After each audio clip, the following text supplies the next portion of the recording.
SG Reads. Hello fellow travelers, my name is SG and welcome to the channel. Today we'll be going over another independent animation, but this one is an actual series, one that's been going on for at least the past 3 to 6 years, since 2018 actually. And really piqued my interest when I saw the newest episode recently, and thought it'd be fun to cover it.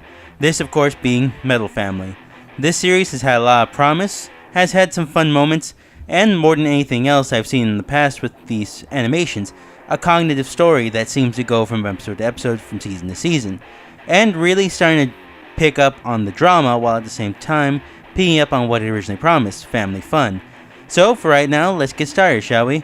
Before I do that, I must give some warnings. This is an 18 plus series, meaning that there is a lot of cursing, so it's not going to be fit for all audiences. But those who are able to see it, I suggest going to check it out. It's really fun, really interesting, and definitely worth the watch.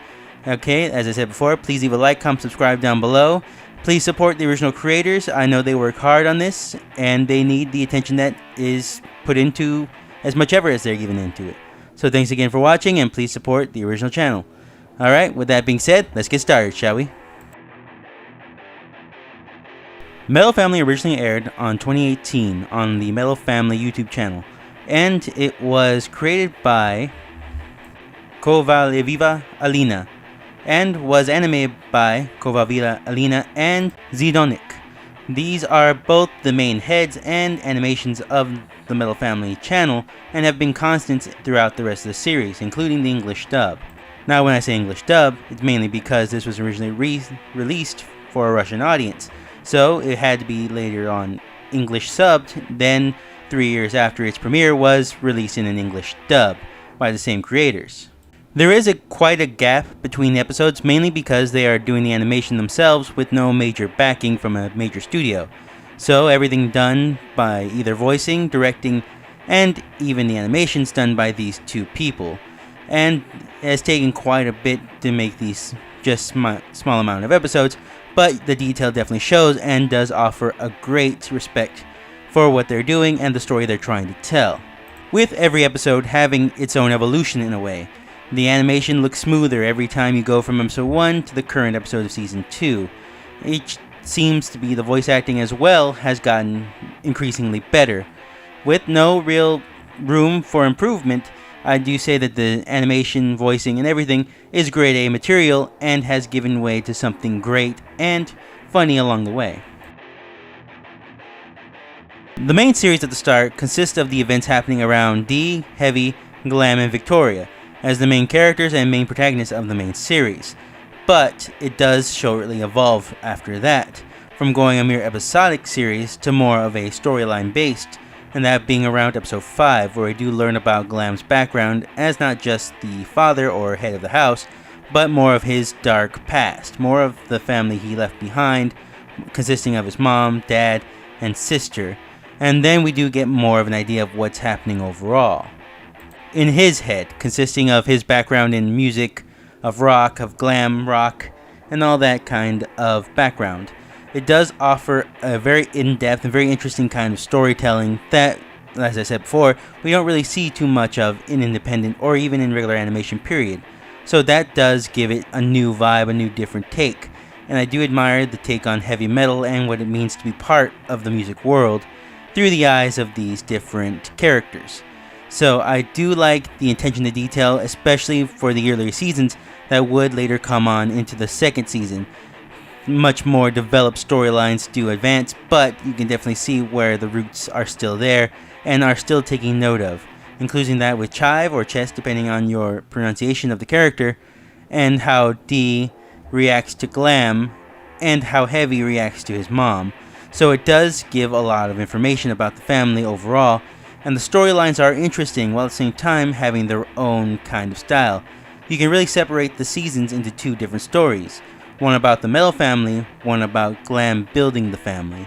So for right now, that's where I would have to leave it, this main story, and with the introduction of several different new characters along the way, such as Leaf, it does give more to the original story and adds to the cast in an interesting kind of characters. The first character we're introduced to is Heavy, voiced by Zidonic himself, and by Flynn the VA in the English dub. Heavy does give off this innocent kind of wide-eyed version of himself compared to the rest of his family, where he's still interested into the world around him, willing to explore, willing to do more and break the rules a little bit, while at the same time trying to be a good character to both his parents and his brother, constantly fighting with one another, but at the same time not really getting on each other's nerves, giving a good contrast to his older brother D. D is named after Dee Snider, aka the Twisted Sister himself, a rock legend in his own right, but we're not here to talk about him. Dee is voiced by Blinn in the original Russian dub, while voiced by Randolph Castabonis in the English dub. Dee seems to have much more of a cynical look at the world, much more of a realistic vibe to him, a darker tone with what appears to be a much more serious kind of look at life.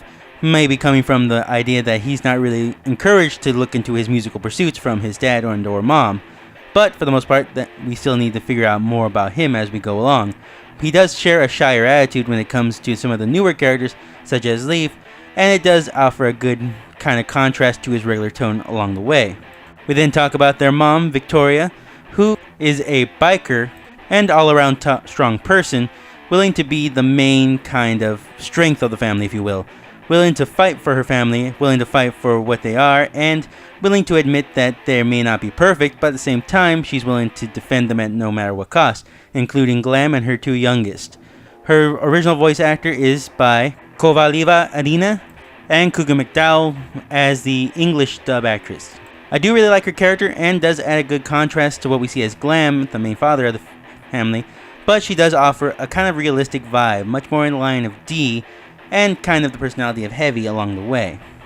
Now our secondary main character, and I do say main character because he is half the series' main protagonist, if you will, because we're looking the story through his eyes for the most part, including the music video that started this whole thing, and that being Glam. Glam voiced by Blinn in the Russian dub, while voiced George Hector in the English dub.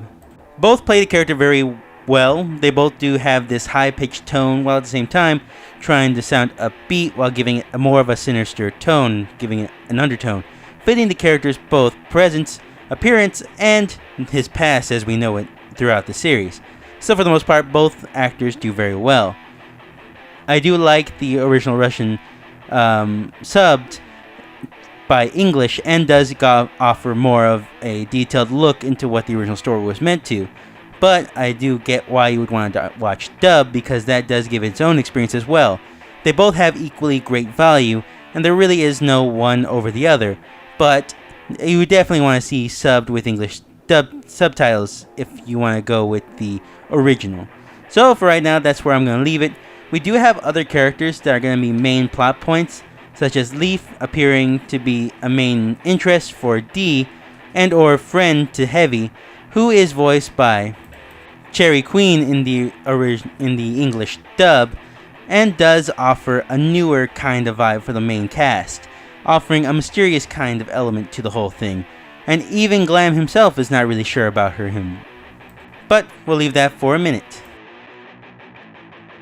As I said before, the animation was already good when it started, and you can tell that it's just continuously gotten better, more in tune, smoother, more with what we would know with professional animation.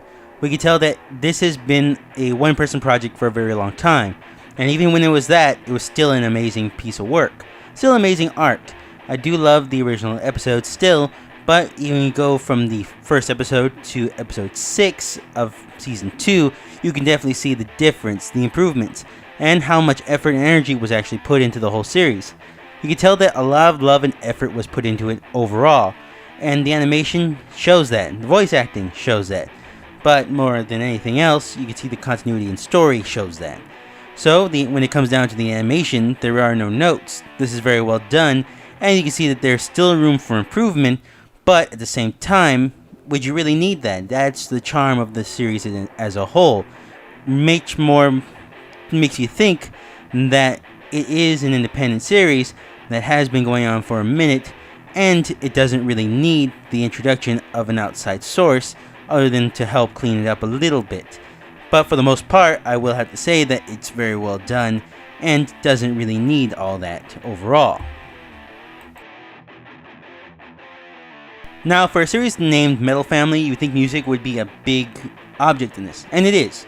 A lot of it is done with the intention of metal being the main topic, and we do hear a lot of that, such as we hear some Ozzy Osbournes, Under the Graveyard, or we do hear Dee Snider's, aka Twisted Sisters, We're Not Gonna Take It, being in episode 1 and 2, and of course later on in episode 8 and 9 of season 1. So, music does play a large part of this. But of course, in the English dub, we can't really have that due to copyright laws. So for the most part, we are with mainly covers for the most part, and or original music, which doesn't really change the tone of the overall series, but does add its own charm in a way. So I do really appreciate the attention to detail when it comes to music. Music and sound composition was done together and does make a good unison, does offer a different vibe, and does give it a different look into the main characters overall. Music done by Alex Voss, and sound composition by Alyssa Castogrova. So, well done either way. I do think that it does add to the main series, and like I said, it's mainly these parts that do make it a metal family. And I do wish to see more music later on down the line, maybe Metallica, King Diamond would be interesting as well, but for the most part, I do like Twisted Sister, Ozzy, all these kinds of different metal bands coming in, either glam rock, metal, heavy metal, death metal, which I thought Dee was originally named for, but then realizing that it was Dee Snider, does give it a good kind of composition, does give it a good divide amongst the characters, and can really show the personality and the tone that they're setting for the episodes themselves. And we do kind of see that with Season 2, Episode 5, the way it is both introduced and the way it is presented. Now, we do know that there is a mystery that's coming out through the main last episode, that being Season 2, Episode 6, where there are a string of missing kids going around, especially around the middle school and or high school that Dee and Heavy seem to go to. Now, not much is known, but we do know that people have their suspicions, mainly about the family themselves being the kidnappers, but there's no real evidence to suggest that. We do know that one of the main fan theories right now is that it's Leaf, one of the newest introduced characters into the main cast. What we do know about her is that she is going to be a main interest for Dee, and of course a main friend for Heavy, but we do know that she does have her own share of a background, mainly consisting of mainly living with her dad overall, with no real mom in the picture as far as we know. We do see that in Season 1, Episode 6, where we do see her and her dad leaving the escape room while Dee and Glam are entering, while at the same time having apophenia, a disorder where you see puzzles and or connections that aren't really there. We do know that she may have the same afflictions that Glam has. We do see similarities in the characters, along with a short temper, a bit of a mouth on them, and of course violent tendencies. Of course, this was Glam when he was young. We do see a darker side of him appear when he talks about his dad, but for the most part we don't really see too much of that later on in the series. But we do know that they are similar, mainly because they share the same exact medication for apophenia. We do not know much about what can be happening, but we do know that she does see certain creatures. We know that she sees a skull on the wall when there's not one there. She does see things on the ceiling or on the table, stuff like that, which do lead to her kind of having more of a violent tendencies. We've seen that in episode 4, where when she is knocked down, she does seem to just curse out whoever it was that was knocking her down. So we do know that she does have a tendency for it. While there's not much more evidence to support that, we do have our speculations, and not really much else in that regard. We do know that she sees a character standing outside looking through the window. While we don't know if that's true or not, we can suggest maybe it was. We can say that it was Gustav, as we've seen later on in the episode, but I will say maybe it was one of the missing kids' parents trying to see if their child was in there somewhere. But for right now, we don't really know much else on that end of the story. It does offer a little bit more intrigue into the later episodes, but for the most part, the episode itself is fine. I do really like these last two, episode 4, 5, and 6. They are ones that I constantly go back to when making this video. So we'll have to see where that goes. I can't wait to see how the story develops as we go on to the next few episodes and or even next season with the storyline as a whole. All in all, this is a very well done, very well maintained, and interesting series. I do love Glam's backstory. Being half the series does offer a little bit more in character depth and development as we go on. I do think we'll see more of Victoria's storyline as well, because when we are given a Q&A about the character, she does refuse to give much detail into it, saying that she may have run away from home at the age of 15 and became a biker, along with learning how to fight and learning how to put together bikes. So we do know that she may be a bit of a mechanic herself, but we don't know if she does that for money or not. Along with that, we did learn that Glam himself is a tutor and or in the music industry overall. We just don't know where that is for the most part. But we do know a lot from the Q&As and small bits they do give us about the characters' backgrounds themselves, which is nice. And we also get a small comic strip that are made by the same creators. I do not know where to find it, but you can find it on the main YouTube channel. They do have links to it. I will link the main YouTube channel along with a lot of the original videos down in the comment section and of course in the description. So please do go check them out. Go check it out at your own time. I do suggest going and checking out the main series. It's very fun, very interesting. The characters are likable and do offer a lot for the most part for the story. So thanks again for watching. I hope you guys do enjoy my video. Leave a like, comment, subscribe if you do like the videos I put out for the most part. Like I said, please go check out the original creators and help support them so they can help bring more episodes and more into the storyline as well. Thanks again for watching, and I hope you all have a great day. See you guys next time.